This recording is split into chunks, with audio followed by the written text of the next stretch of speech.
आज ठाकुर जी को ऐसी पोशाक धरानी है तो केवल पोशाक धराते जा रहे हैं, बीच बीच में फोन भी देखते जा रहे हैं, बीच बीच में ये भी देखते जा रहे हैं का एरो का भोजन में कहा बनो, नाश्ता में कहा बनो। इस प्रकार ये आत्म प्राधान्य सेवा नहीं हुई, ये देह प्राधान्य हो गई। आत्म प्राधान्य सेवा कैसी कि आप सेवा में जब बैठे उस समय कौन आगे चला गया आपको पता ही नहीं चला, किसने क्या कहा आपको पता ही नहीं चला, किसी ने फोन किया, फोन बजा, आपको पता ही नहीं चला। तब वो सेवा आत्म प्राधान्य होगी। वहां देह केवल क्रिया कर रहा है पर सेवा वो आत्म प्राधान्य है। श्री हितरवंश महाप्रभु के चरित्र में एक लीला आती है। श्री हरिराम व्यास जी जब सब छोड़ करके ओरछा से वापस वृंदावन आ गए तो वृंदावन आकर के श्री हरिराम व्यास जी उनको महादेव ने आज्ञा करी थी कि बोले तुम अपने ज्ञान से क्या कर रहे हो, जाओ वृंदावन के रस का विस्तार करो।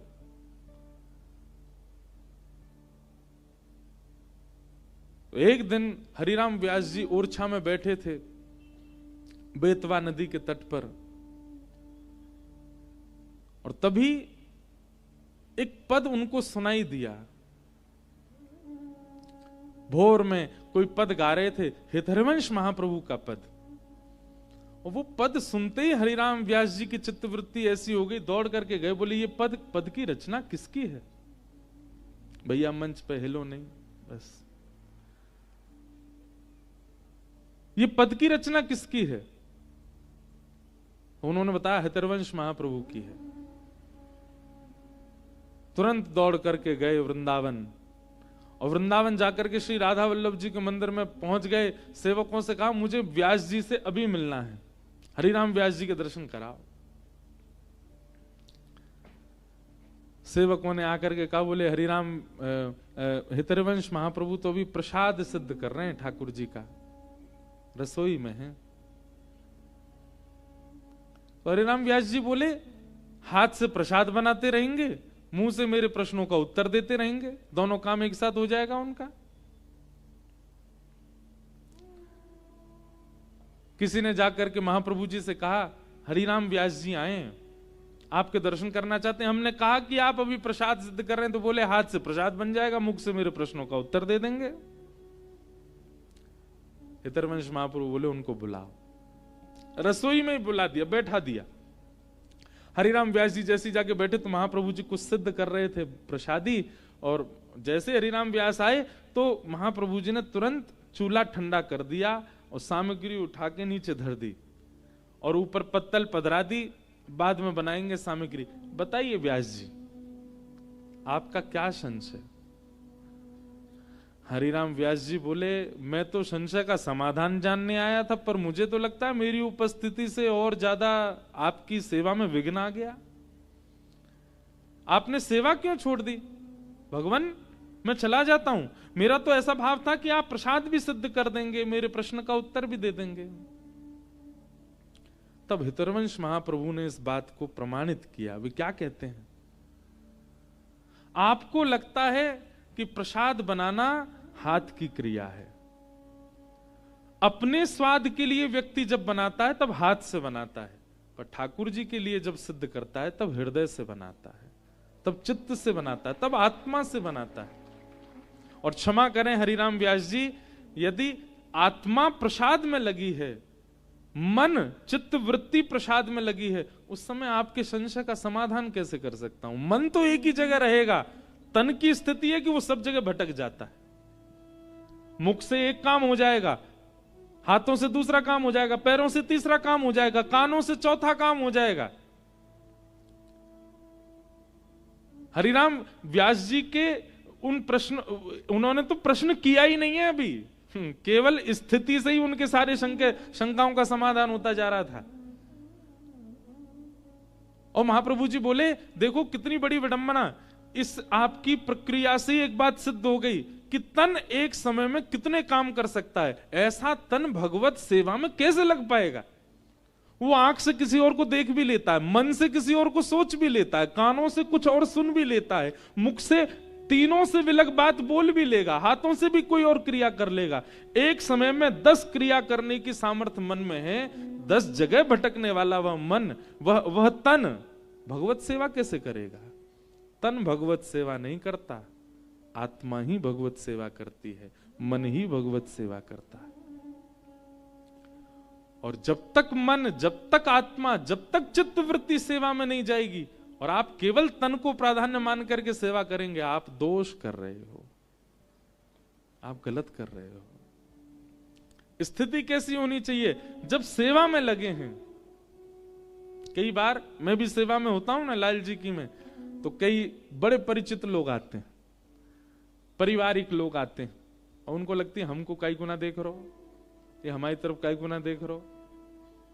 कई लोग ऐसे परिचित भी हैं, कथा प्रेमी, वो भी आते हैं, लाल जी को नहीं देख रहे, वो ऐसी जगह आके खड़े होते हैं, हमको देखें, हमको देख के फिर बुलावें, हमसे कुछ बात करें। उस समय बड़ी विडंबना, दुविधा पड़ती है, कैसे करें।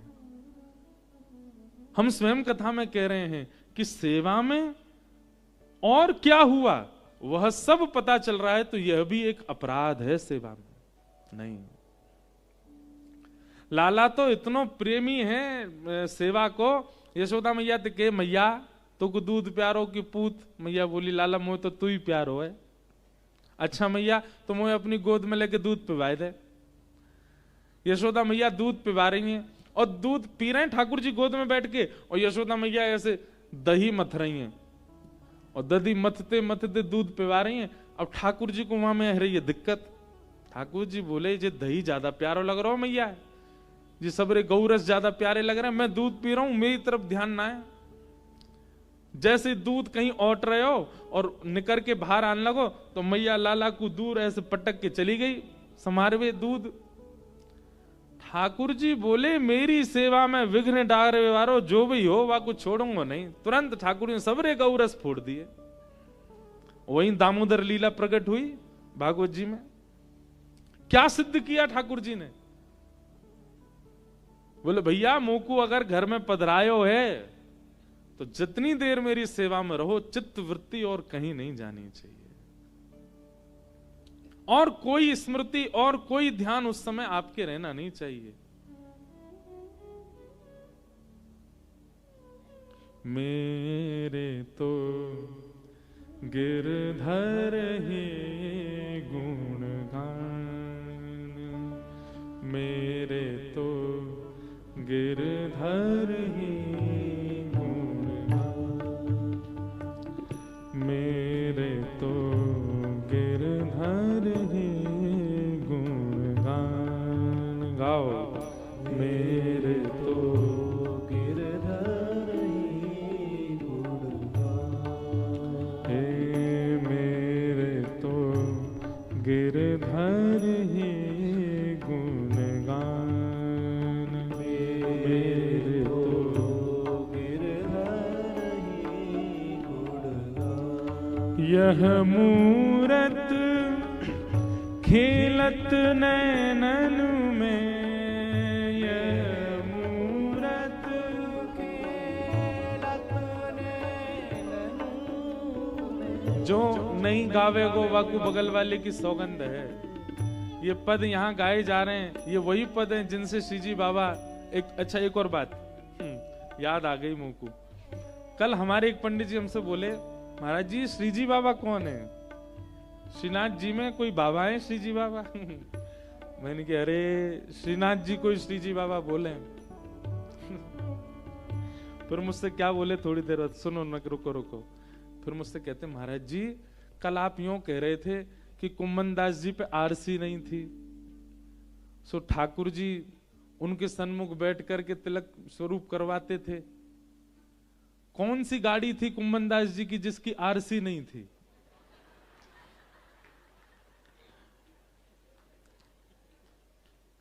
मैंने दंडवत तो प्रणाम किया और जितने थे सबसे कहा इनको प्रणाम करो। जो कह रहे कुम्मन दास जी पे ऐसी कौन सी गाड़ी थी जिसकी आरसी नहीं थी? अरे मैंने कि भैया शीशा देखे आरसी।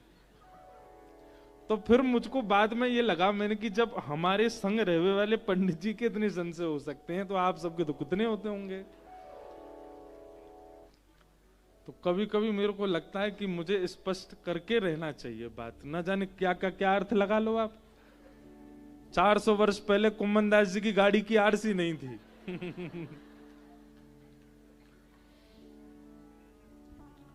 सेवा किसे कहते हैं? जहां तन प्राधान्य नहीं है, मन प्राधान्य है।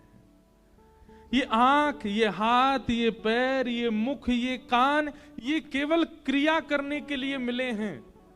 इनकी क्रिया विशेष नहीं होनी चाहिए, आत्मभाव प्रिय विशेष होना चाहिए। कृष्णदास कह रहे हैं, मेरे तो गिरधर ही गुणगान, मेरे तो गिरधर ही गुणगान। सेवा करो तो उस समय कैसा भाव होना चाहिए? आहा, यह मूरत खेलत नैनन में, यह मूरत खेलत नैनन में, यह मूरत खेलत नैनन में, यह मूरत खेलत नैनन में, यही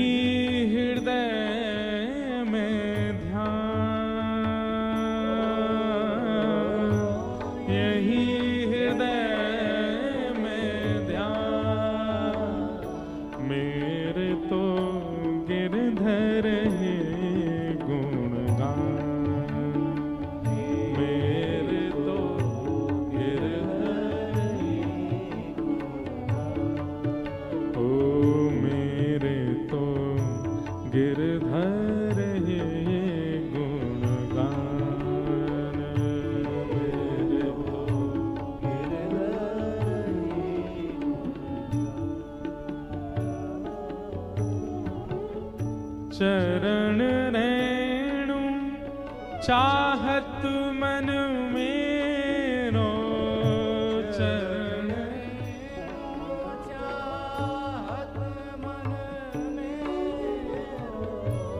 चरण रेणु चाहत मन मेरो, चरण रेणु चाहत मन मेरो, यह दीजो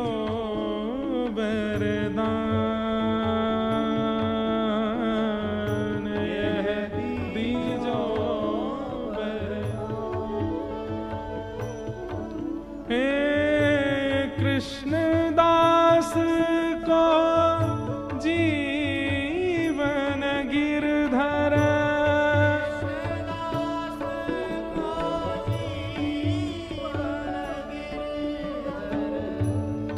कृष्णदास को जीवन गिरधर, कृष्णदास को जीवन गिरधर,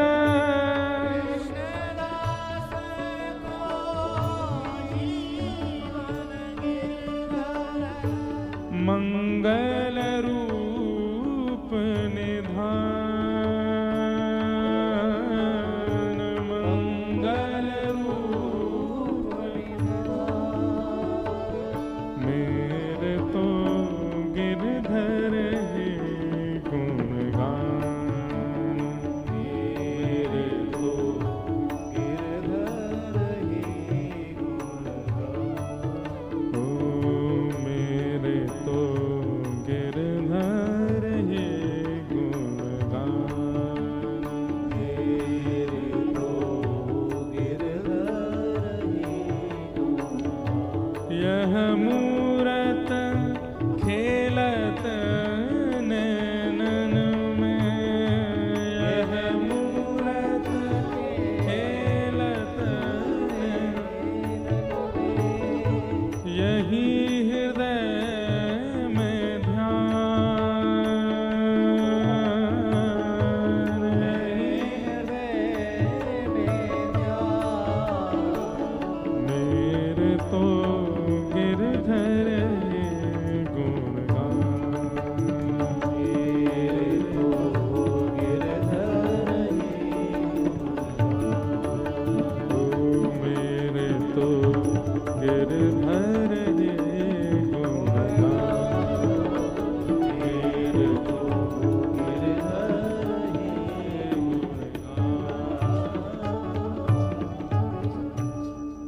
अष्ट सखाओं ने जो गाया है ना, ये समस्त वेद वेदांत पुराणों के समस्त सार बात हैं और उनको भी खोल खोल के प्रस्तुत किया है। अब जिस विषय की हम चर्चा कर रहे हैं कि सेवा देह की नहीं है, देह से नहीं होती है, वो आत्म से होती है, वही बात यहां पर प्रस्तुत कर देते हैं श्री कृष्णदास। सेवा कर रहे हैं हम हाथ से, पर उसमें जब तक आपकी चित्तवृत्ति नहीं होगी, चित्तवृत्ति कैसे लगेगी कि आप सेवा तो कर रहे हो अपने ठाकुर जी की, पर उस समय ठाकुर जी आपको लीला करते हुए दिख रहे हैं। कोई भाव आपको ऐसा दिख रहा है, जैसे हमारे मैं श्री जी बाबा ही बोले बारो, हमारे श्रीनाथ जी में बंटा भोग रखे जाते हैं ठाकुर जी के सन्मुख। उन बंटा भोगों में कई प्रकार की सामग्री रखी जाए। एक बार मैंने भी दर्शन किए तो वहां में एक मिश्री थी, वो ऐसी बिल्कुल गोल गोल गेंद जैसी मिश्री। मैंने पूछी, मैंने कि जी ऐसी मिश्री काई को है, गेंद जैसी मिश्री काई को है? तो मुझसे बोले जो सेवक थे, बोले लाला को बाल रूप है ना श्रीनाथ जी, तो लाला के सबरे दांत ना आए हैं, कभी कभी लाला की खुजार होवे, सो खुजरी होवे तो कहा करें, वही मिश्री ते अपनी खुजाले मुख को, अपने जो खुजरी होवे दांत ने करते समय वहां की खुजार में ऐसे ऐसे आय आय करके वो मिश्री खा लें ठाकुर जी, और वही से ठाकुर जी को सुख मिले। अब ये भाव कितना सुंदर है। ये कब हो सकता है? आप केवल देह से सेवा कर रहे हो तो आपके लिए तो वो पाषाण है, आप उनके प्रति ये भावना रखोगे ही नहीं। लेकिन आप आत्मभाव से जब उनकी सेवा करोगे तब आपके चित्त में लीला दिखेगी। आप श्रृंगार करोगे, आप माला धराओगे तो माला से ये नहीं लगेगा कि ये दो लड़ की माला है, आपके मन में भाव आएगा ये दो लड़ हैं माला में, ये किशोरी जी की दो भुजा हैं, पीछे से किशोरी जी ने लाल जी को ऐसे अंक में भर रखो है। ये दो भाव आएंगे। कभी कभी ठाकुर जी को चुटीले धराए जाएं, हमारे लाल जी अब इतने छोटे से हमारे दिखे ना है लाल जी दूर से, तो मैं तो खूब प्रयास करूं मैं लाला कैसे दिख जाए, बड़ी बड़ी स्क्रीन भी लगवा में।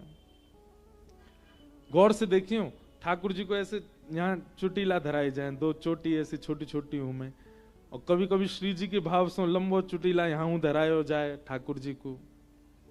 ये सब भाव लीलात्मक रूप से सेवा में होते हैं, केवल श्रृंगार नहीं होता है ठाकुर जी का कि ये पाग पहना दी, ऐसे बागा पहना दिए, ऐसे माला पहना दी, ऐसे कुंडल मकराकृत मत्साकृत पहना दिए, ऐसे नहीं होती है सेवा। केवल सजाना नहीं है ठाकुर जी को, वहां लीला है, उस लीला के भाव से ठाकुर जी श्रृंगार करते हैं अपना।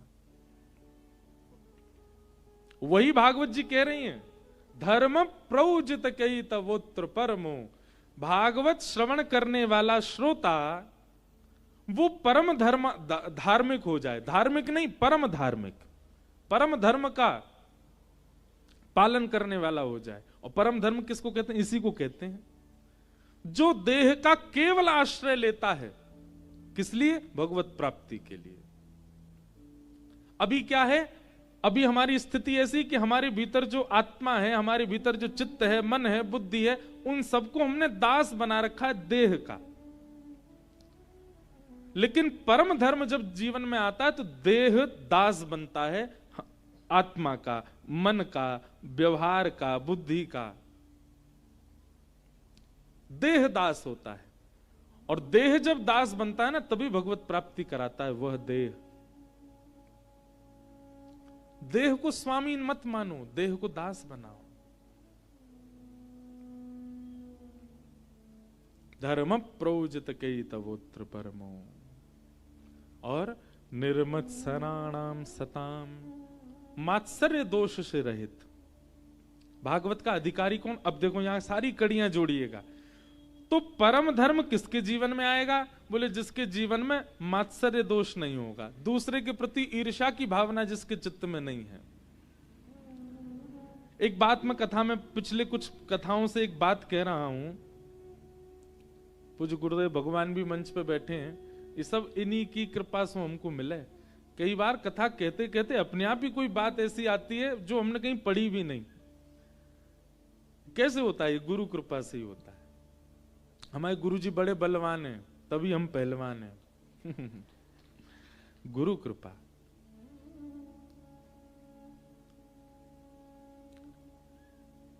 और वो बात क्या है? जितने भी दोष हैं एक मानव के भीतर प्रकट होने वाले, समस्त दोषों से युक्त व्यक्ति भगवत प्राप्ति कर सकता है। काम, क्रोध, लोभ, मोह, ईर्ष्या, द्वेष, अभिनिवेश, अहंता, चिंता, ममता, जितने भी दोष हैं संसार में, इन सब को अंदर ही रहने दो, सबसे भगवत प्राप्ति हो जाएगी। केवल एकमात्र एक दोष है ईर्ष्या। ये ईर्ष्या दोष यदि आपके चित्त में, तो भगवत प्राप्ति संभव नहीं है।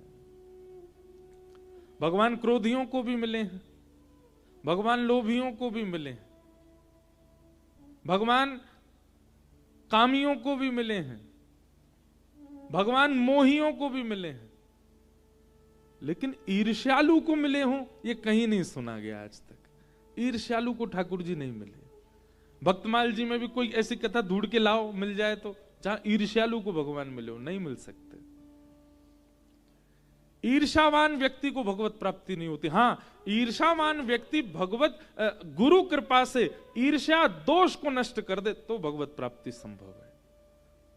नहीं तो लोभी, मोही, कामुक, हर व्यक्ति के दोष के साथ भगवान ने दर्शन दिया उसको। उसके दोष हैं तब भी दर्शन दे रहे हैं ठाकुर जी, लेकिन ईर्ष्यालु को नहीं।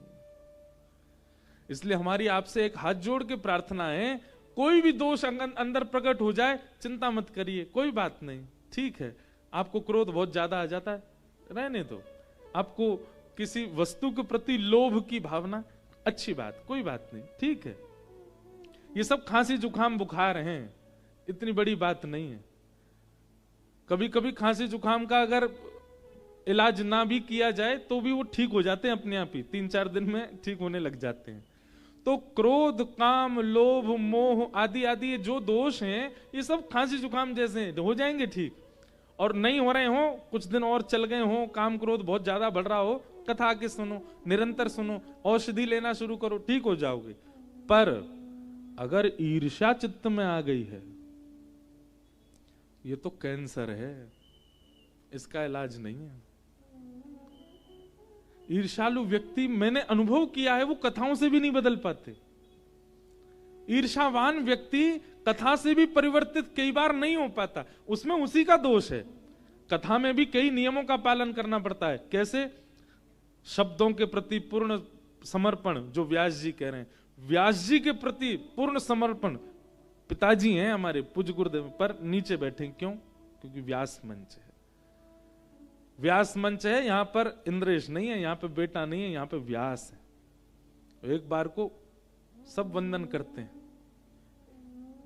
ये निष्ठा पीठ के प्रति रखनी पड़ती है, व्यास को भी रखनी। हम भी आगे पहले पीठ को प्रणाम करते तब बैठते हैं यहां। ये जब तक निष्ठा नहीं होगी तब तक ईर्ष्यालु व्यक्ति कथा से सुधर नहीं पाएगा। तो ईर्ष्यालु व्यक्ति का कल्याण बहुत दुर्गम है। अपने आप से पूछिए, कब आपके चित्त में ईर्ष्या आती है? अच्छा, इसमें एक बात और आती है लोगों की तरफ से, वो भी तो हमसे ईर्ष्या करते हैं। पूज्य मलुक पीठ वाले महाराज जी, अभी कथा थी घर पर, तो उन्होंने एक बहुत अच्छी बात कही कथा में कि कोई व्यक्ति अगर आपसे ईर्ष्या मानता है, आप उसके प्रति ईर्ष्या का भाव मत रखो। आपका ईर्ष्या का भाव न होने से ही उसके चित्त में प्रेम आ जाएगा आपके प्रति। कहीं ना कहीं आप भी ईर्ष्या मानते हो, इसीलिए वह भी ईर्ष्या मानता है। ये आदान प्रदान है। अगर आप कहीं हमसे कहते हैं ना, महाराज जी वो हमसे ईर्ष्या कर रहे हैं, तो हमारी दृष्टि ये भी देख रही है, तो फिर आप भी तो करते हो, तभी हो रही है ईर्ष्या। आप में ईर्ष्या नहीं होती तो सामने वाला आपसे नहीं करता। इसलिए हमारी एक प्रार्थना है, एक भावना है, हम स्वयं के लिए भी यही प्रार्थना करते हैं लाल जी से कि लाल जी और कछु तो दियो मत, पर कभी कभी चित्त में ईर्ष्या नहीं आवे कोई के लिए भी। चाहे कोई कितना भी श्रेष्ठ, अच्छा ईर्ष्या भी श्रेष्ठों के प्रति आती है। अश्रेष्ठ जो होता है उसके प्रति ईर्ष्या होती है कभी? कभी नहीं होती। जो बेचारा ना रूपवान है, ना शीलवान है, ना धनवान है, उससे कौन ईर्ष्या करता है? कोई नहीं।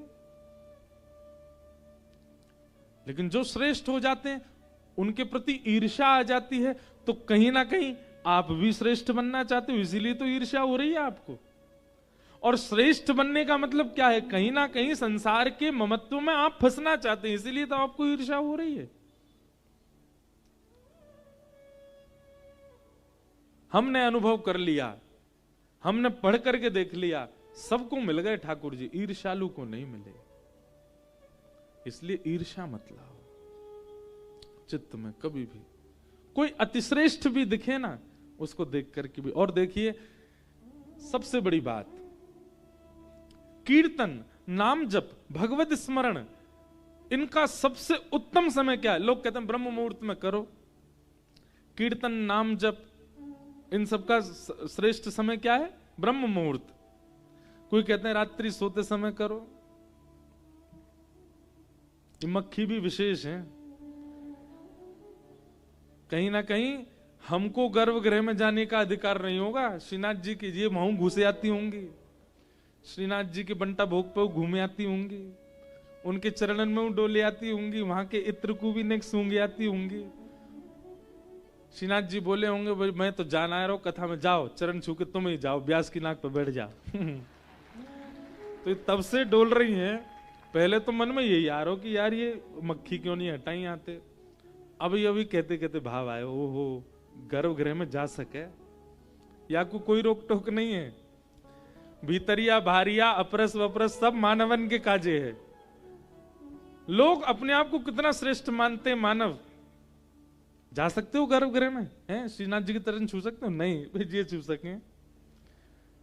जब हम दर्शन करने आते होंगे तो ये ठेंगा दिखाती होंगे, देख मैं तो जा रही हूं भीतर, मोह कोई ना रोकेगो।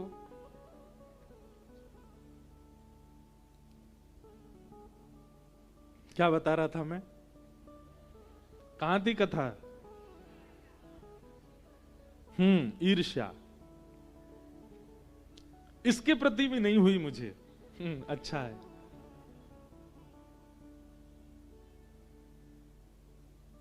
मोरहु बनाओ तो बनाओ श्री वृंदावन को, जो नाच नाच कुहक कुहक आपको रिझाऊंगा। बंदर हो बनाओ तो बनाओ श्री वृंदावन को, कूद कूद डारन पे भोर को जगाऊंगा। हमारी प्रेम लक्षणा भक्ति का स्वभाव कितना सुंदर है। यत्र प्रविष्टो सकलोपि जंतु आनंद सच्चित घनताम उपैति। हमारे वृंदावन रस कहे कि महाराज वृंदावन में प्रवेश करने के बाद एक कीड़ा भी, एक कीट भी सच्चिदानंद को स्वरूप है जाए। इसलिए इनको अधिकार है, ये कहीं भी जा सकते हैं। तो निर्मत सराणाम सताम, मात्सर्य दोष यदि आपके चित्त में है ठाकुर जी नहीं मिलेंगे। और मात्सर्य दोष की दो ही औषधि हैं। क्या? सबसे पहला गुरु कृपा। आपके ईर्ष्या दोष पर ठाकुर जी नहीं रीझेंगे, बाकी सारे दोषों से भी ठाकुर जी मिल जाएंगे आपको। लेकिन ईर्ष्या दोष देखते ही ठाकुर जी कदम पीछे कर लें, जाते ना मिलना मुझे, ईर्ष्यावान है। ईर्ष्या दोष देखने के बाद भी अगर गुरु कृपा कर दे तो आपका कल्याण संभव है। कहीं ना कहीं जहां ठाकुर जी अपने हाथ पीछे कर ले, वहां गुरु कृपा से काम बन जाता है। ईर्ष्यालु व्यक्ति के ऊपर भी गुरु कृपा पहला प्रसाद।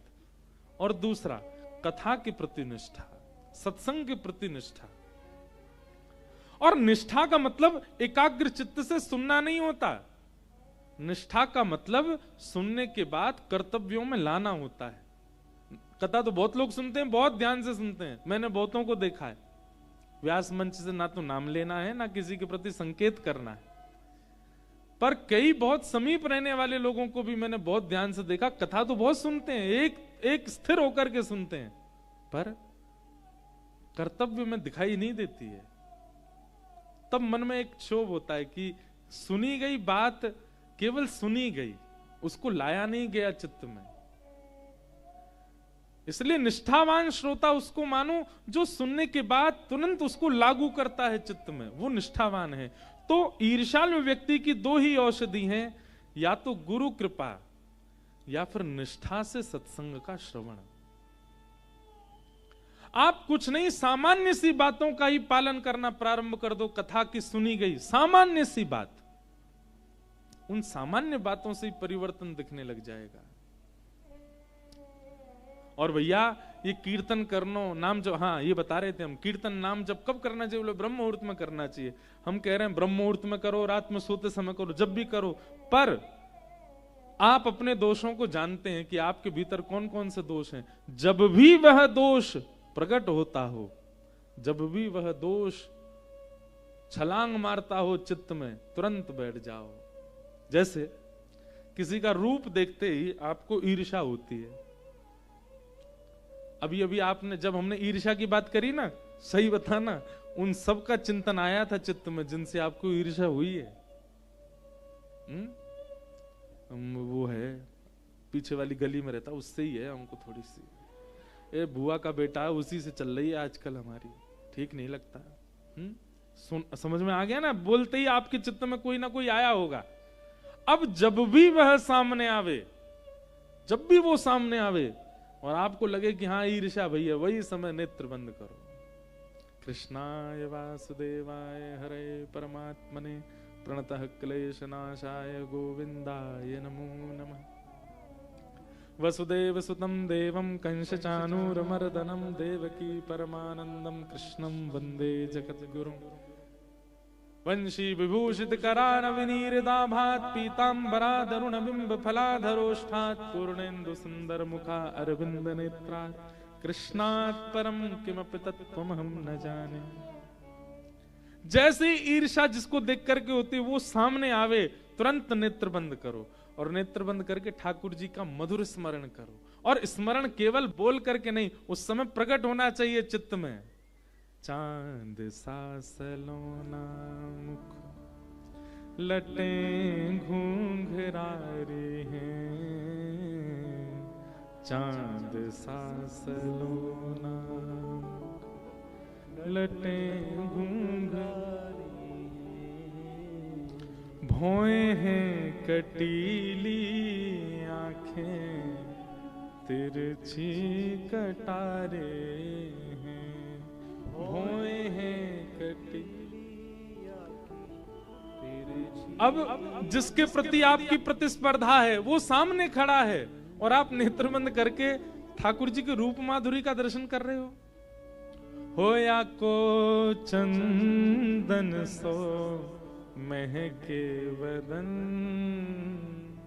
हो मेरा, या पे अटक गया मन हो मेरा, या पे अटक गया। आप मुझे याद करोगे उस दिन, जिस दिन जिसको देख के ईर्ष्या हो, नेत्र बंद करके इसी भाव का चिंतन करना।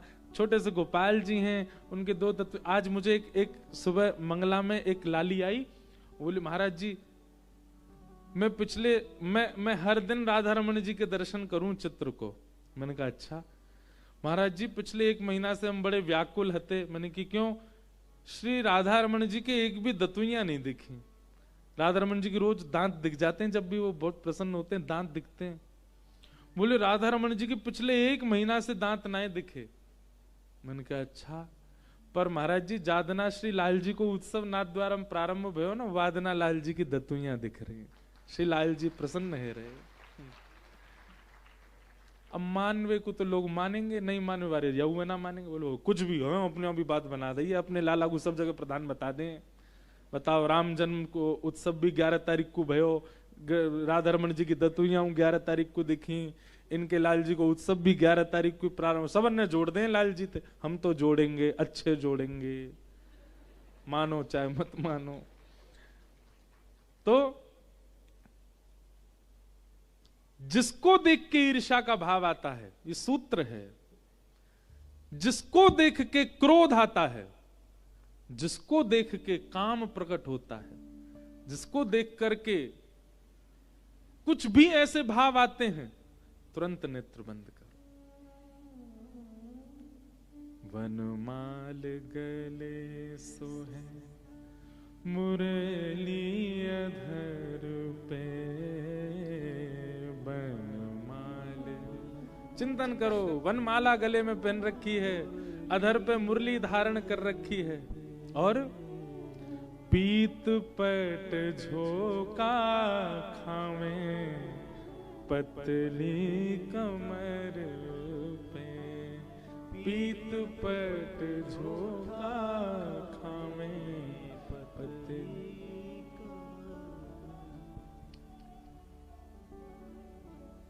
होया के मधुर रसीले वचन, हो मेरा या पे अटक गया मन, हो मेरा या पे अटक। अरे भैया ये हैं कौन? राधा रमण मेरो, राधा रमण रे, राधा रमण मेरो, राधा रमण रे, राधा रमण मेरो, राधा रमण, राधा रमण मेरो। आप याद करेंगे उस दिन मुझको, जिस दिन ईर्ष्यालु व्यक्ति आए। नेत्र बंद करके ठाकुर जी का ध्यान करो, आप पुनः नेत्र खोल के देखेंगे ना, आपकी ईर्ष्या नष्ट हो चुकी होगी। अब उसको देख के ईर्ष्या नहीं होगी। अब वो जब भी आपके आगे आएगा, आपको उसको देख के प्रेम ही होगा। जिसको देख करके उसके रूप पर कहीं काम आपके चित्त में आ गया हो, उसी समय काम जिनको देख के लजा जाता है, लजाना मतलब क्या कहते हैं, अपने ऊपर शर्म खाता है, बोले मैं काय बात को काम। ठाकुर जी को देख करके, जिसको देख के काम उद्दीपन हो रहा हो, तुरंत ठाकुर जी का कीर्तन करना प्रारंभ कर दो। नेत्र खोल करके जब उसको पुनः देखोगे, काम प्रकट होगा नहीं। कीर्तन का, भजन का, नाम जप का सबसे उत्तम समय क्या है? जब भी ऐसा व्यक्ति, जब भी ऐसा व्यवहार, जब भी ऐसा प्रसंग होता है जिससे आपके चित्त में दोष प्रकट होता है, उसी समय कीर्तन का सबसे श्रेष्ठ समय है। वो सबसे उत्तम समय है कीर्तन का, उसी समय कीर्तन करो।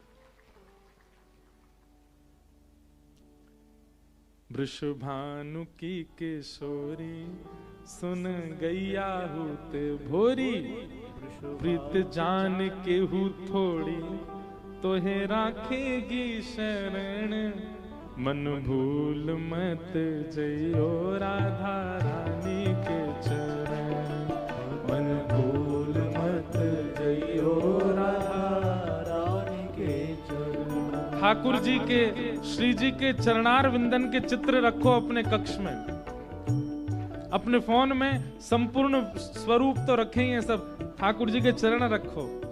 जब भी आपको ऐसा लगता हो क्रोध आ रहा है, लोभ आ रहा है, ईर्ष्या हो रही है, ठाकुर जी के चरण देखो, किशोरी जी के चरण देखो, और चरण देख करके तुरंत शीश नवाओ, आंखें बंद करके स्मरण करो, आपका दोष उसी समय शांत हो जाएगा। और शांत नहीं भी होगा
जाकू श्याम उर हेर, राधे राधे राधे टेर। जाकू श्याम उर हेर, राधे राधे राधे टेर। जाकू श्याम उर हेर, राधे राधे राधे टेर। जाकू श्याम उर हेर, राधे राधे राधे टेर। बांसुरी में बेर बेर करे नाम से रमण। बांसुरी में बेर बेर करे नाम से रमण। मेरे मन भूल मत जइयो राधा रानी के चरण। मन भूल मत जइयो राधा रानी के चरण। मेरे मन भूल मत जइयो श्यामा प्यारी के चरण।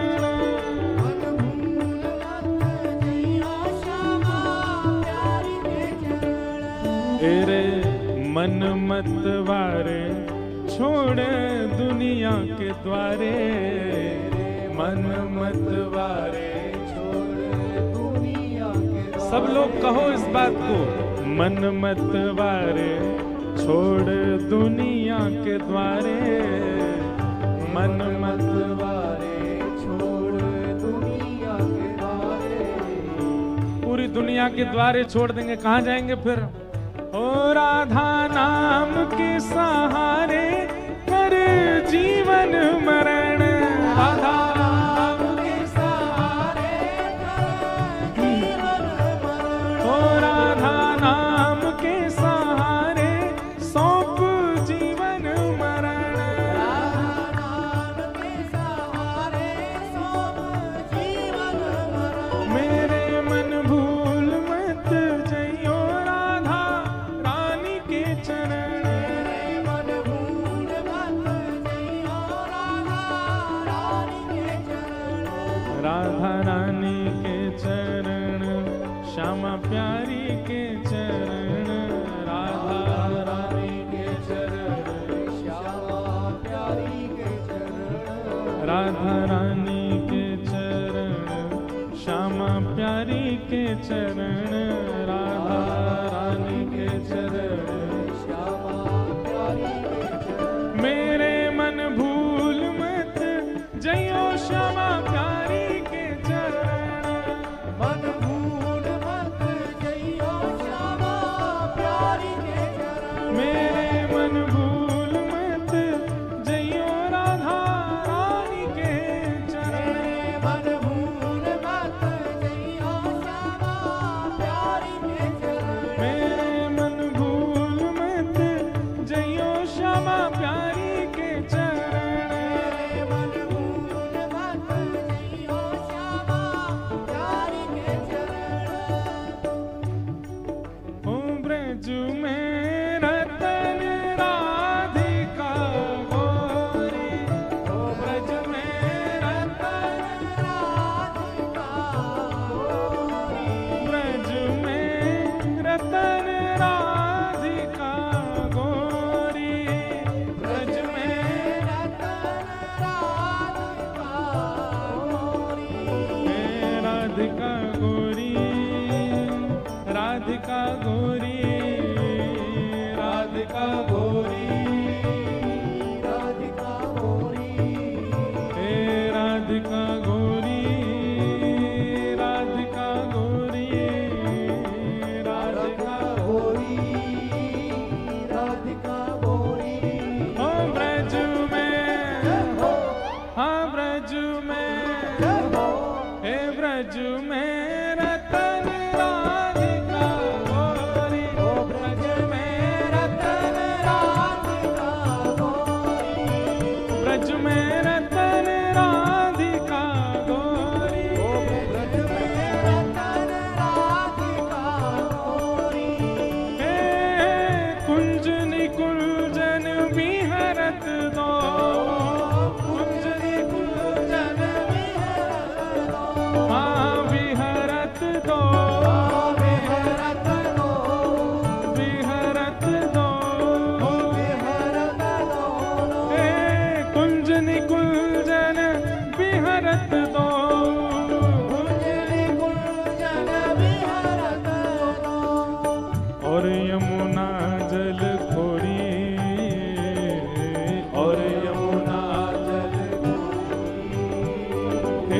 कृष्णदास प्रभु गिरधर नागर, कृष्णदास प्रभु गिरधर नागर, कृष्णदास प्रभु गिरधर नागर, कृष्णदास प्रभु हे प्रभु गिरधर नागर,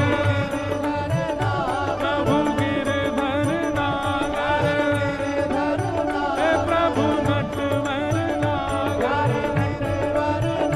प्रभु गिरधर नागर, प्रभु नटवर नागर, हे प्रभु गिरधर नागर, प्रभु गिरधर नागर, कृष्णदास प्रभु गिरधर नागर,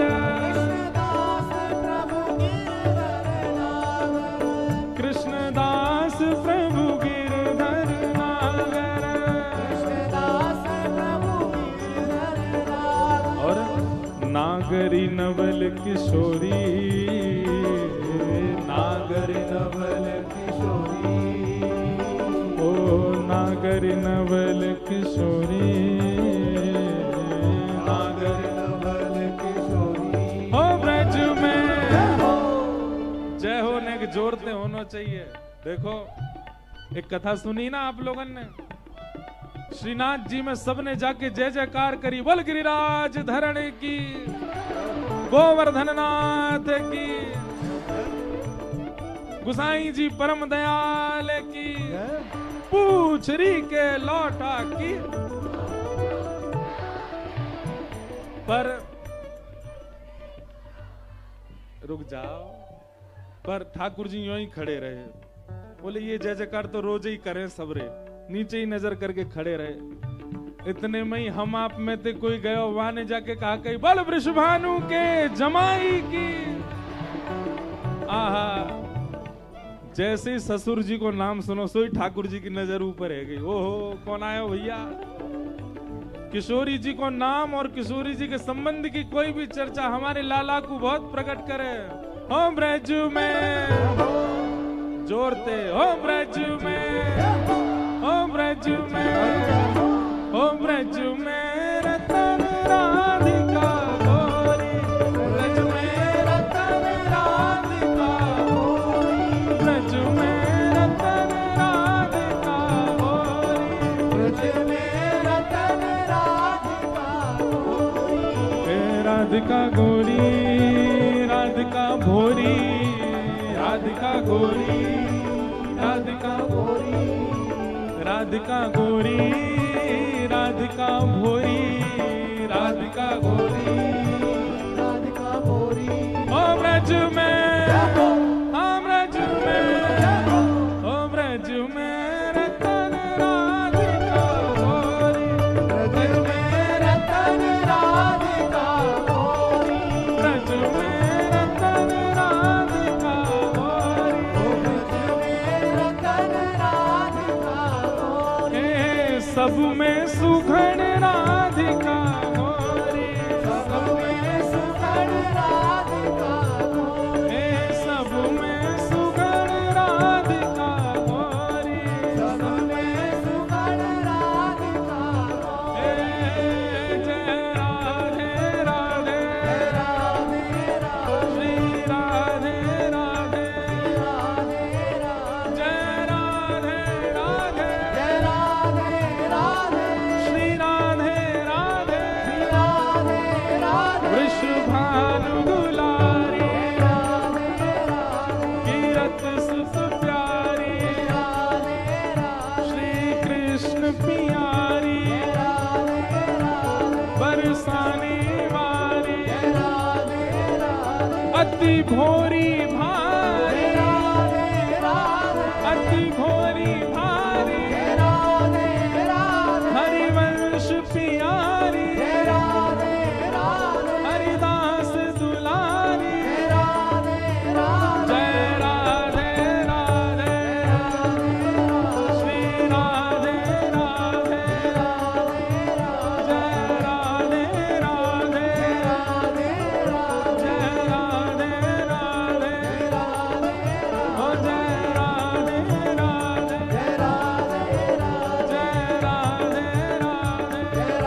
मानू के जमाई की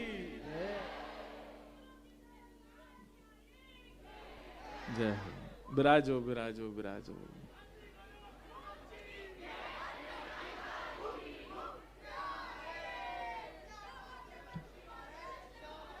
बैठ जाओ, विराज जाओ।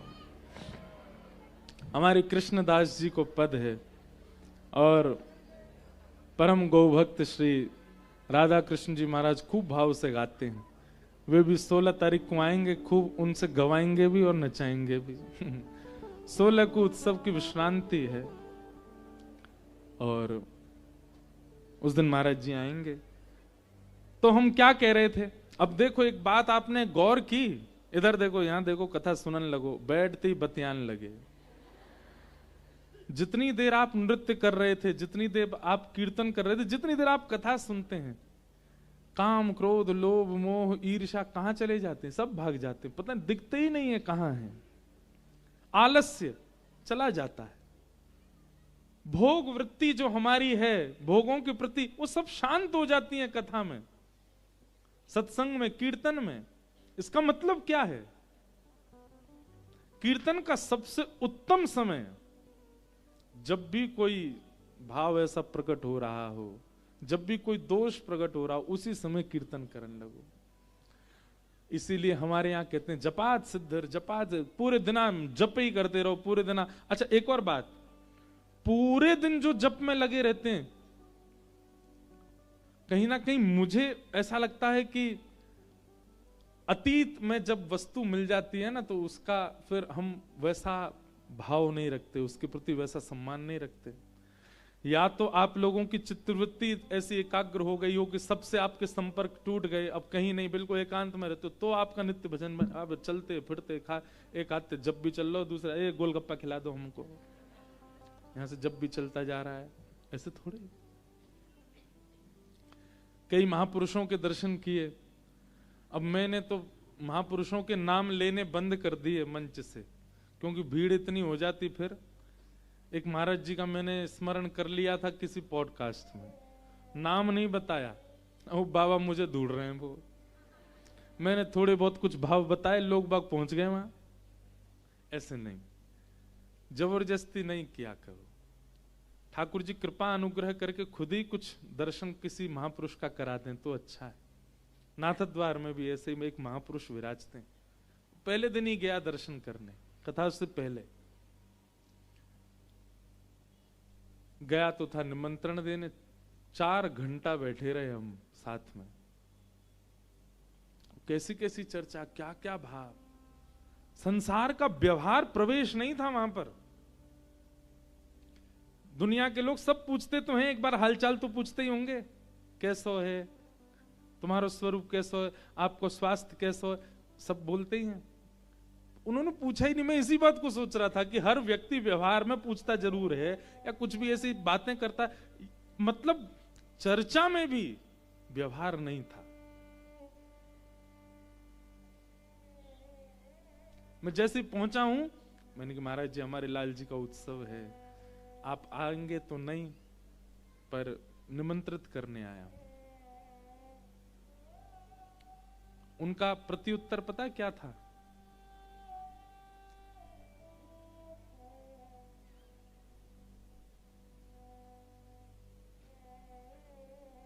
वेणु वाद्य उर्धा निज शिक्षा। मुझे कहते हैं, मैं कही बाबा लाला को उत्सव है, कथा आप पधारी हो, तो एक बार देखे मेरी, और फिर बोले वेणु वाद्य उर्धा निज शिक्षा। लाला, गोपियां क्या कह रही हैं युगल गीत में? बोले कन्हैया जो वेणु बजाते हैं ना, ये कोई तो सीखी ना है उनने, ये खुद की शिक्षा है, खुद की शिक्षा खुद ही प्रकट करी है ठाकुर जी ने वेणु बजावे की शिक्षा। वह वेणु से कितनों कल्याण करें ठाकुर जी, कितने इनको सुख दें में ठाकुर जी। एक सूरदास जी का एक पद है, बहुत सुंदर भाव है। मुरली हरि को नाच नचावे मुरली, हरि को नाच ठाकुर जी ना नचावे, जे मुरली ठाकुर जी नचावे। मुरली हरि को नाच नचावे मुरली हरि को नाच नचावे। और देखो, हम किसी पे अपना अधिकार जमाते हों ये एक बात, पर कोई व्यक्ति अगर हम पे अधिकार जमाता है ना, कोई व्यक्ति केवल हमको नचाता ही रहता है, उससे हमारा प्रेम कभी नहीं हो सकता। जो हमको केवल भगाते ही रहे, ये करो ये करो ये करो, यहाँ जाओ यहाँ बैठ जाओ, ऐसे खाओ ऐसे पियो ऐसे बैठो, हम पर इतना अधिकार जमा ले तो कुछ दिनों बाद उससे हमारा मन खिन्न सा होने लग जाता है। हर व्यक्ति का स्वभाव स्वतंत्र होता है। पर सूरदास जी, ये सूरदास जी की तो वाणी पर कह गोपियां रही हैं, मुरली हरि को नाच नचावे मुरली हरि को नाच नचावे। दूसरी गोपी बोली, पर नाच नचावे वारे ते दुखी होना चाहिए, पर ये तो देखो यहाँ तो कुछ हो रही है। बोले कहा, एते पर यह बांस बसुरिया, एते पर ये बांस बसुरिया, नंद नंदन को भावे, नंद नंदन को भावे मुरली हरि को नाच नचावे मुरली हरि को नाच। एक बार ठाकुर जी बंशी बजा रहे, किशोरी जी आ गए। ठाकुर जी जब वेणु वाद्य करे ना, तो किशोरी जी को स्वभाव है कि किशोरी जी कहीं छुप के खड़े है कि देखते रहे, क्यों, कहीं सन्मुख आ जाऊं तो संकोच में विश्राम नहीं करते। कितनी बार तो ऐसी लीला भी आई हैं कि सुबह भोर में किशोरी जी आई हैं लीला करवे, ठाकुर जी और किशोरी जी लीला करें, पूरे दिन मान लीला करेंगे, कभी कोई रास लीला करेंगे, कभी कोई लीला करेंगे। कल रात्रि में उत्सव के बाद अंकिता जी इतना सुंदर एक पद सुना रही थी कि ठाकुर जी बीरी बना के पवाते हैं श्री किशोरी जी को। आज अब ये कथा सुनने रुकी हैं, ये भी देखो एक श्रेष्ठता कि आए तो उत्सव के लिए, पर उत्सव करके अपना क्रम करके लोग अधिकतर जाते हैं, पर ये इनका स्वभाव नहीं महाराज जी, हम कथा सुन के फिर जाएंगे। आज आप रुके हैं, ये बहुत अच्छा लगा मुझे। आप यहाँ आए, आपने उत्सव में अपनी प्रस्तुति की, उससे हृदय प्रसन्न था, पर आपने जब कथा में रुकने के लिए और उत्सव में एक दिन केवल बिना कलाकार के केवल श्रोता बन के, तो ये मेरे को और आनंदित किया भाव। तो रात में आप एक पद सुना रही थी, मुझे तो पद तो याद नहीं, अभी आप ही सुनाएंगी थोड़ी देर में। अभी राजभोग आरती होगी, बाकी बाद एक दो पद सुन लेंगे, फिरते हम। अब कहा जा रहा हूं हमारो, जब रुकी है तो सुन लियो, लाभ लियो। ठाकुर जी बीरी बना करके किशोरी जी को पवाते, बहुत सुंदर भाव है। आप सुनाएंगी, मैं भाव बताऊंगा। तो एक बार किशोरी जी आई और किशोरी जी दूर खड़ी खड़ी ठाकुर जी को देख रही हैं पूरा दिना। कितनी बार ऐसी लीला है कि श्री जी सुबह की आई हैं और ठाकुर जी वेणु बजावे में इतने मदमस्त है गए कि वेणु रव करते करते करते करते शाम है गई। वापस उनके नंद भवन जावे को समय है गयो, श्री जी को वृषभानु भवन जावे को समय है गयो, मिले ही नहीं दोनों। वेणु वाद्य में पूरा समय निकल गयो। फिर श्री जी आके केवल अंक में भर लें लालन को, बोले आज बहुत सुख। आप कब आई? बोले मैं तो भोरते ही यहीं बैठी वंशी सुन रही। ठाकुर जी को कभी कभी लगे कि या वंशी के कारण मैं इतना तत्पर है जाऊं। क्यों? क्योंकि ठाकुर जी वंशी में कोई स्वर नहीं बजाते हैं, ठाकुर जी वंशी में कोई राग नहीं अलापते हैं, ठाकुर जी वंशी में श्री जी कोई भाव रखते हैं। बस एक एक स्वर वे मानते हैं कि ये श्री जी का ही अंग है जो ठाकुर जी बजाते। इसीलिए ठाकुर जी का वेणु वाद्य सामान्य नहीं है। एक दिन श्री जी बोली, नेक दिखाइयो या वंशी मैं बजाऊं, मैं बजा के देखूं या को स्वर कैसो है। ठाकुर जी बोले रहन देव आप ते नहीं बजेगी। श्री जी बोली क्यों, हम तो क्यों ना बजेगी। इतने में ललिता विशाखा आ गई, बोले लालन तुम जाने ना है हमारी श्री जी कौन है, तुमने ऐसे कैसे कह दी श्री जी तो बंशी ना बजेगी। ये जितने गंधर्व हैं, जितने संगीत की विद्याएं, सब हमारी किशोरी जी के नूपुरन में विराजे। किशोरी जी के नूपुर में घुंघरू नहीं है, सारे गंधर्व जनी वहां विराजे हुए हैं। जब जब श्री जी चरण आगे धरें, एक एक स्वर प्रकट होवे किशोरी जी के नूपुरन से। ये गंधर्व ही बैठे हैं सब रे नूपुरन में, और आप कह रहे हो कि हमारी श्री जी बंशी नहीं बजा पाएंगी।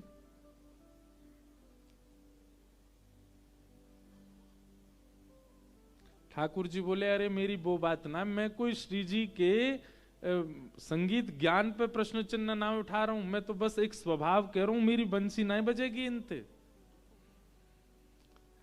विशाखा जी बोली श्री जी दिखाए दो, की लाला दिखाए दो, आप धारण करो।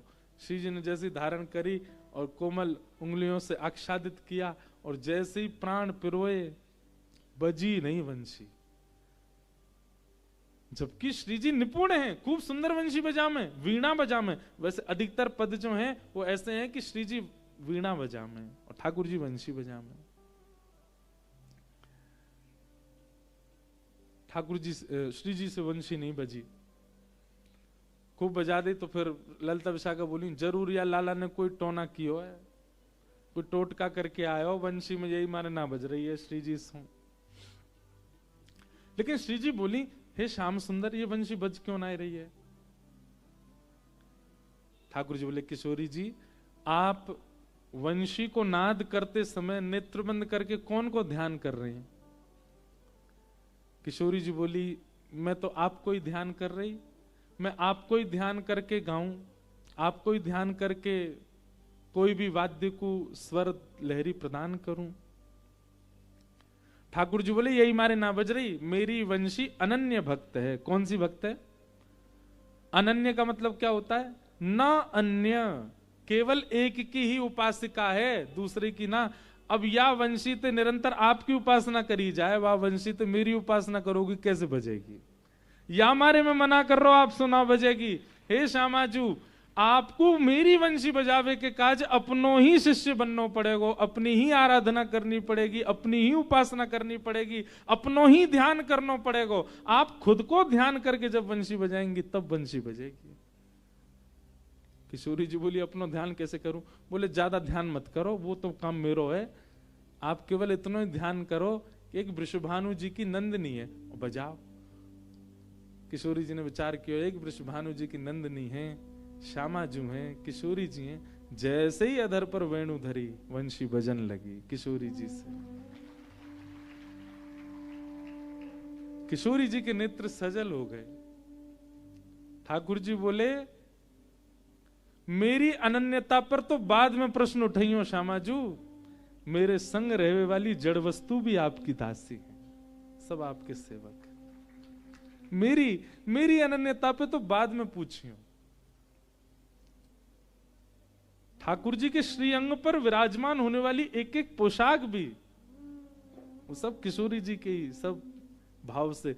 माला ऐसे विराजमान होती है कि श्री जी जब ठाकुर जी को देखें तो प्रसन्न है जाएं। पाग ऐसे विराजमान होती है कि श्री जी जब ठाकुर जी को देखें तो उनके मुखमंडल पे मुस्कान आ जाए। ये सब श्रृंगार भी स्वयं को इसलिए सुसज्जित करते हैं ठाकुर जी के श्री अंग पे जाने के लिए कि श्री जी इनको देखेंगे।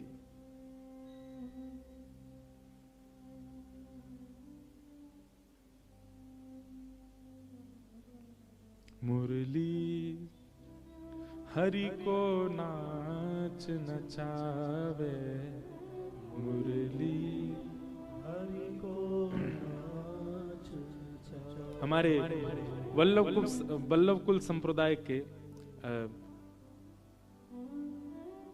वल्लभ बालक, उनमें से बड़ोदरा में विराजमान जो पीठ हैं वहां के पूज्य महाराज जी श्री द्वारकेश लाल जी महाराज, उनके जो छोटे पुत्र हैं शरणम बाबा जी, शरणम कुमार जी, उनसे हमारा बड़ा प्रेम भाव है, उनसे बड़ी हमारी मैत्री भाव है। मतलब हमारी आपस में आदान प्रदान में बात नहीं होती, हम केवल मैं पद भेजूं वो भाव बता, मैं वो पद भेजे मैं भाव बताऊं, ऐसी बात हो मैं अष्ट सखान के। तो उनने पहले दिना मो ये पद भेजो, पहले दिना से मैं रोज सोचूं कब गाऊंगो। आज आयो है नंबर, वो भी आ रहे हैं कथा में, 16 को पधारेंगे। एते पर यह बांस बसुरिया, एते पर बांस बसुरिया, नंद नंदन को भावे, नंद नंदन को भावे, मुरली हरि को नाच नचावे,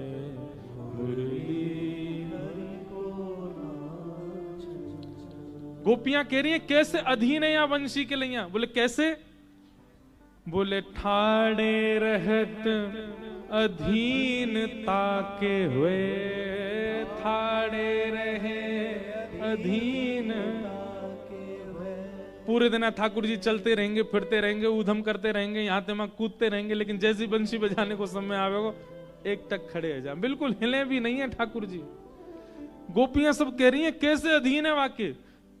ठाड़े रहत अधीनता के हुए, ठाड़े रहे अधीनता के हुए, सकुछ न बोलत बात, सकुछ न बोलत बात, मुरली हरि को नाच नचावे, मुरली हरि को नाच नचावे। वह निधरक आज्ञा करवावत, वह निधरक आज्ञा करवावत, ने कहूँ नहीं लजात, ने कहूँ नहीं लजात। गोपियां कह रही हैं अरे त्रिलोकीनाथ त्रिभुवन नायक ब्रह्मांड नायक भगवान सो वो आज्ञा करवावे, ने को वह लज्जा ना आवे, बांस की बनी भई बंसी और पर ब्रह्म ते आज्ञा करवा रही है, वह ने को लज्जा ना आवे, ने कहू नाही लजात, ने कहू नाही लजात। आहा, जब जानत अधीन भये हैं, जब जानत अधीन भये हैं, देखत ग्रीव नवात, देखत ग्रीव नवात। जैसे ही वह वंशी के रव को सुनकर के ठाकुर जी आनंदित हो जाएं, कोई के आगे सिर ना झुके इनको, वह वंशी के आगे ऐसे झुका लें, अपनो गर्दन झुका लेंगे, वाके सामने ऐसे नतमस्तक से है जाएं। कैसो नाच नचावे लालाते। एक गोपी बोली अरे कहा बताऊं, देख तो सही है वंशी। बोले कैसे? पौढ़े अधर चलत कर पल्लव, पौढ़े अधर चलत कर पल्लव, रंध्र चरण पलटाव, रंध्र चरण पलटाव, मुरली हरि को नाच नचावे, मुरली हरि को नाच नचावे। हम सुंदर बजा रहे हो, वारे लाला कितनो सुंदर बजा रहे हो। सब्र आह करें या वाह करें या स्वरते हमारे सब्र काम बिगड़ जाएं, घर की सास बहू सब हमको गारी दें, हमारा भोजन बन ना पावे, ये पीड़ा तो हमको ही दे, हम ते रिसिया भेजे। सुनवे में इतनी मधुर लगे लेकिन चित्त में एक तनिक सी पीड़ा देवे, रिसियावे। शूर शाम जब जब रीझत है, शूर शाम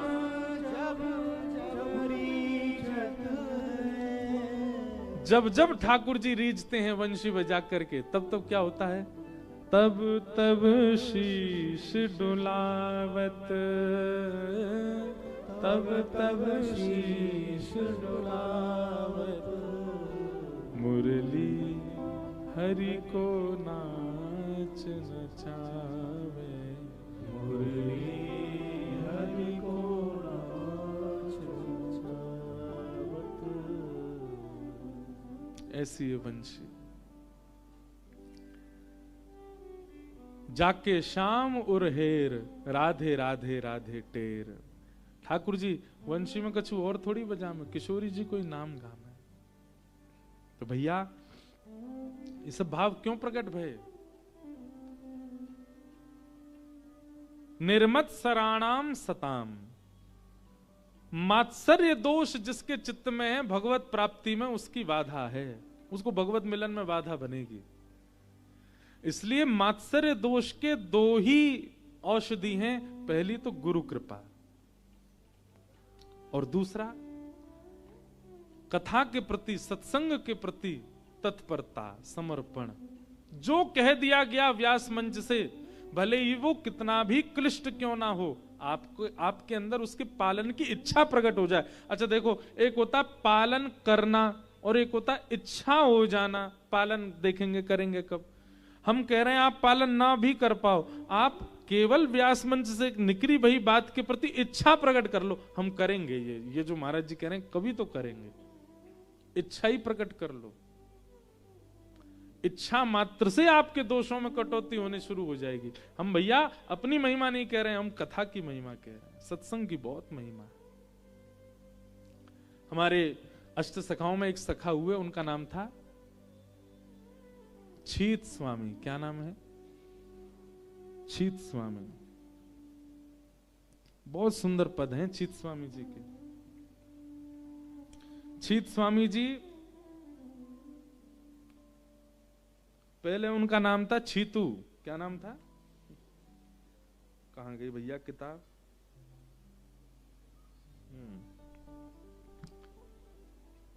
छीतू पंडा, छीतू चौबे। मथुरा के चतुर्वेदी ब्राह्मण थे और इनका नाम था छीतू। और इनको काम पतो कहा हो, घोट घाट के महाराज बढ़िया गोला खा के बैठ जाते, पान दवाए के मुंह में पूरा मुंह रच जातो लाल लाल, और अपने सब सखान के संग बैठ करके और केवल वहां गली में कहा चल रहा है, वहां के यहाँ कहा चल रहा है, और वो कहा कर रहा है, भाई ये यही सब बात करनो। नुक्कड़ पे बैठ करके केवल बातन की स्वर लेने, बातन के गोला उड़ाने, यही काम।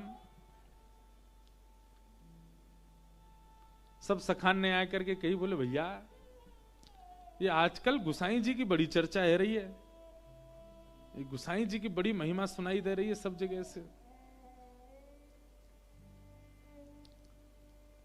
चित स्वामी जी बोले काई को ना सुनाई देगी, खूब माल घुटे उनके यहाँ, 56 भोग बने सबन को पवा में, निंदा स्तुति जैसी करने लगे। सबरे ब्रजवासी, चतुर्वेदी ब्रजवासी सब बोलने लगे, बोले हम चले एक बार देख के तो आए भैया कहा माज रो है, ये गुसाई जी के यहाँ कहा है, इतनी जनता सब जावे, इतना यश उनको है रो, सब लोग जाए के उनको प्रणाम करें। चित स्वामी जी बोले चलो। बोले लेकिन एक काम करेंगे, हम परीक्षा लेकर के आमे इनकी। तो एक फूटी कौड़ी और एक नारियल लेके गए, पहुंच गए और जाए करके दर्शन करवे के लिए जैसे ही गए, मन में परीक्षा के भाव से गए, मन में गुसाई जी को देखवे, अवलोकन करवे और उनको परखवे के काजे गए। बंधु एक बात कहें, महापुरुषों की परीक्षा नहीं, क्योंकि कई बार हम लोगों का उद्धार इसलिए नहीं हो पाता महापुरुषों के पास जाके भी, क्योंकि हमारे चित्त में कहीं ना कहीं परीक्षा का भाव होता है।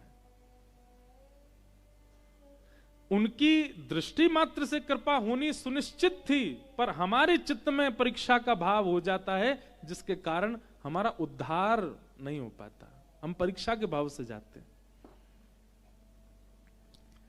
इसलिए कैसे हैं, क्या हैं, इसका विचार ना करके परीक्षक बन के मत जाइए कभी भी महापुरुषों के पास।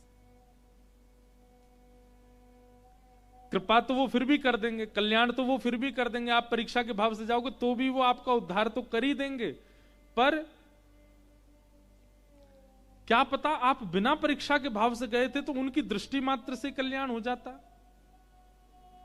कितने भक्तों के चरित्र में ये मैंने अनुभव किया कि जो भी परीक्षा के भाव से या अन्य भावों से महापुरुषों के पास गया वो वंचित रहा, फिर भगवत कृपा से वंचित रहा। चीत स्वामी जी गए, पहले इनका नाम चीतू ही था, तो सबसे बोले मैं जाऊंगा पहले, मैं देखूं कौन सौ गुसाई है।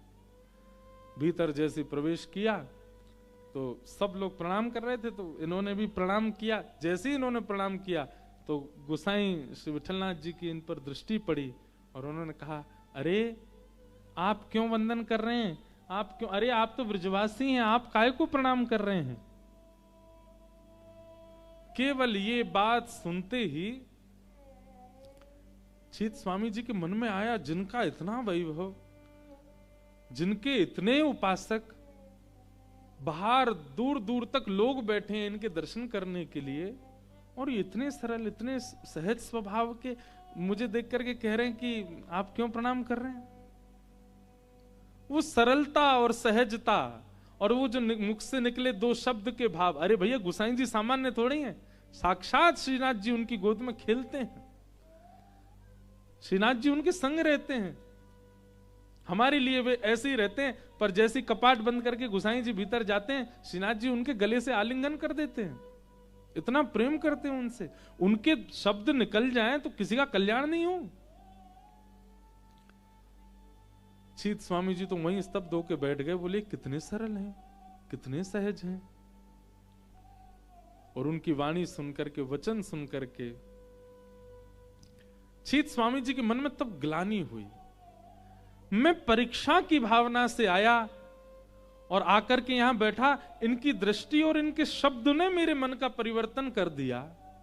मेरे मन में अब सहजता सी लग रही है, मुझे अब दीनता लग रही है, मेरे चित्त में ऐसा लग रहा है कि मैं कितना दीन हो जाऊं। मैं कहां अपने आगे किसी को कुछ ना समझने वाला, केवल इनके दर्शन से अपने आप को इतना दीन मान रहा हूं, इतना सहज मान रहा हूं। भगवती प्रसाद गंधर्व जी भी आ गए। विराज विराज जाओ भगवान।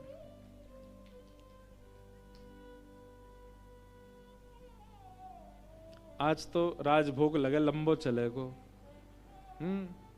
एक पद तो आपको भी सुनाना ही पड़ेगा। तो एक तो बहुत जल्दी 1 बज जाए, पता ही ना चले, यूं लगे अभी कथा शुरू भई। चीत स्वामी जी के हृदय के भाव मन में सोचने लगे, मैं तो परीक्षा के भाव से आया था, और परीक्षा के भाव से आया तो इन्होंने केवल दृष्टि मात्र से मेरे हृदय को इतना सरल सहज बना दिया। अगर मैं बिना परीक्षा के भाव से आता तो क्या स्थिति होती। कभी भी आप किसी गुरुजनों के पास जाओ और वहां जिस अनुग्रह का आप अनुभव करो, सोचना हम इतने दोषयुक्त होके आए तो इतना अनुग्रह हुआ है, अगर बिना दोषों के आए हुए थे तो कितनी कृपा होती। चीत स्वामी जी का ऐसा भाव।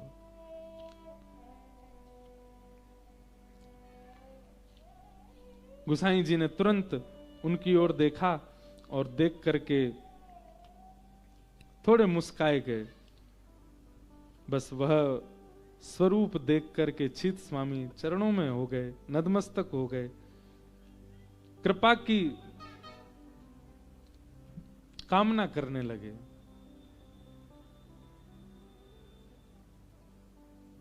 और तब गुसाई जी को देखते हुए उन्होंने ये पद गाया, भई अब गिरधर सो पहचान, भई अब गिरधर सो कपट रूप छलीवे को आयो, कपट रूप छलीवे को आयो, पुरुषोत्तम नहीं जान, पुरुषोत्तम नहीं जान। मैं तो कपट रूप से आया था, छलने के लिए आया था, पर आपकी कृपा दृष्टि ने, आपके केवल दर्शन मात्र से, आपके 2 शब्दों ने, केवल आपने इतना ही तो कहा है, आप तो ब्रजवासी हो, आप क्यों प्रणाम कर रहे हो, केवल इतनी वाणी ने मेरे चित्त में मुझे गिरधर से प्रेम करा दिया, मेरे साक्षात मुझे गिरधारी के दर्शन करा दिए। भई अब गिरधर सो पहचान, भई अब गिरधर सो पहचान। कैसा था मैं पहले, छोटो बड़ो कछु नहीं जान्यो, छोटो बड़ो कछु नहीं जानो, छाए रहो अज्ञान, छाए रहो अज्ञान। छीत स्वामी देखत अपनायो, छीत स्वामी देखत अपनायो, श्री विठ्ठल कृपा निधान, श्री विठ्ठल कृपा निधान। भई अब गिरधर सो पहचान, भई अब गिरधर सो पहचान। आपने मुझे परिचित करा दिया, केवल दृष्टि और 2 शब्दों से परिचय हो गया। सीत स्वामी जी बार बार इसी बात से कोस रहे हैं खुद को कि अगर मैंने, अच्छा एक क्रिया और हुई थी, इतना तो हुआ ही कि इन्होंने कहा कि आप तो ब्रजवासी हो, आप क्यों प्रणाम कर रहे हो। उसके बाद तो सीत स्वामी स्तब्ध हो गए, और स्तब्ध होकर देखते रहे, तो गुसाई जी बोले हमारे लिए जो प्रसाद लाए हो वो तो दो, और लेके क्या गए तो फूटी कौड़ी, फूटी कौड़ी और नारियल लेके गए। ये सुन के तो सीत स्वामी जी के नेत्र सजल ही हो गए, और हृदय से लगा के बैठे, बोले नहीं भगवान ये नहीं दे सकता आपको, नहीं, जिसके लिए जो वस्तु आई वो देनी तो पड़ेगी, लाओ इधर दो। और सीत स्वामी के हाथ से फूटी कौड़ी और नारियल लेकर के शीश से लगाया, और किसी को बोला, कहा दो प्रसाद आया है। भाई प्रसाद में तो कुछ भी आ सकता है, सब स्वीकार है, लाओ। ये सुनकर के सीत स्वामी आनंदित हो गए, बोले आज मैं गिरधारी जी से मिल लिया, आज मैं ठाकुर जी से मिल लिया। और उस दिन के बाद छीतू चौबे कौन बन गए, छीत स्वामी बन गए। बहुत सुंदर सुंदर पद गाए छीत स्वामी जी ने। एक पद बहुत प्रसिद्ध है, सब गाते हैं उसको, कौन सा पता है?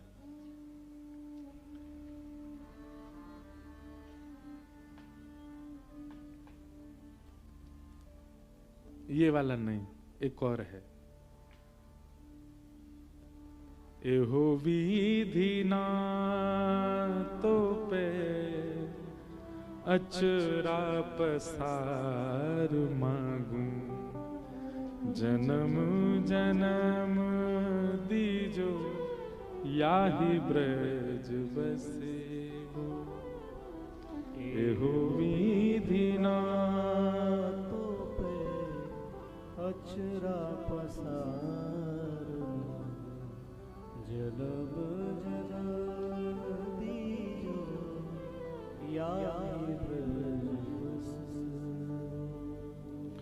अहीर की जाति समीप नंद घर, अहीर की जाति समीप नंद